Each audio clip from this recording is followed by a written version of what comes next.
Hello అండి, welcome back to Sukanya vlog.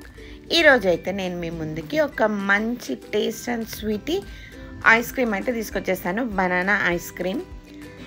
ఎండాకాలం అయితే స్టార్ట్ అయిపోయింది. బయట ఫుల్ ఎండలు అయితే స్టార్ట్ అయిపోయాయి. మనం ఐస్ క్రీమ్ తినాలి అనుకున్నప్పుడు డబ్బులు అయితే చాలా ఖర్చు పెట్టి బయట నుంచి తెచ్చుకోవాల్సి వస్తుంది. సో అది మనం చాలా తక్కువ ఖర్చుతో ఇంట్లో చేసుకున్నామంటే మొత్తం ఫుల్ ఫ్యామిలీ తిని ఎంజాయ్ చేయొచ్చు. దీనికోసం అయితే నేను ఒక 4 బనానాస్ తీసుకున్నాను. అమూల్ ఫ్రెష్ క్రీమ్ 2 డబ్బాలు తీసుకున్నాను. కండెన్స్డ్ మిల్క్ తీసుకున్న, 1/2 కప్ షుగర్, 1/2 కప్ ఏమో మిల్క్ పౌడర్. ఇప్పుడు మనం బనానాస్ అయితే చిన్న చిన్న ముక్కలుగా కట్ చేసేసుకోవాలి. కట్ చేసుకున్న తర్వాత మనం 200 ml అయితే ఫ్రెష్ క్రీమ్ అయితే వేసేసుకున్నాం దీంట్లో. ఇప్పుడు దీన్ని మిక్సీ జార్లో వేసేసుకోవాలి. ఇది మొత్తము టేస్ట్ అయితే ఫుల్ అద్దిరిపోతుంది ఈ ఐస్ క్రీమ్ అయితే.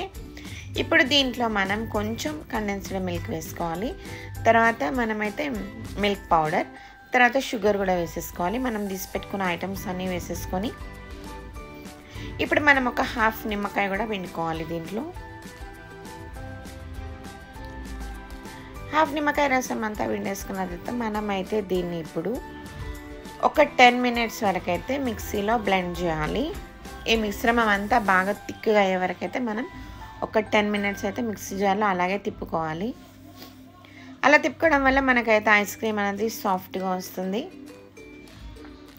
కొంచెమే తిప్పుకున్నారనుకోండి అంత సాఫ్ట్గా రాదు. ఎక్కువ టైం తిప్పుకుంటే మనం ఎంత తిప్పుకుంటే అంత క్రీమీగా వస్తుంది ఐస్ క్రీమ్.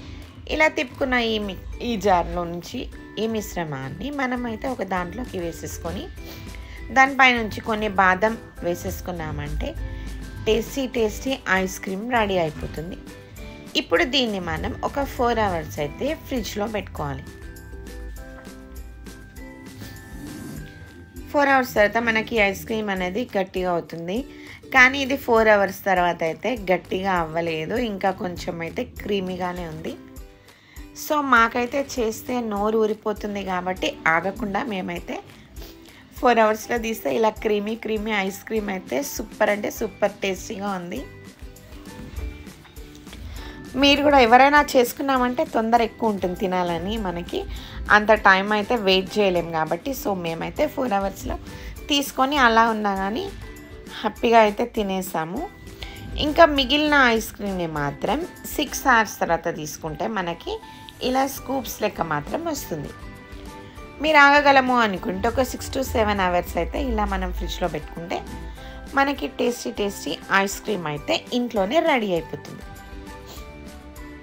ఇలా స్కూప్స్ లాగా తీసేసుకొని మనం ఒక కటోరాలో వేసేసుకొని దానిపై నుంచి కొంచెం హనీ వేసేసుకున్నామంటే టేస్ట్ అయితే అద్దిరిపోతుంది. ఈ వీడియో కనుక మీకు నచ్చినట్లయితే లైక్ చేయండి, షేర్ చేయండి, ఛానల్ని సబ్స్క్రైబ్ చేయండి.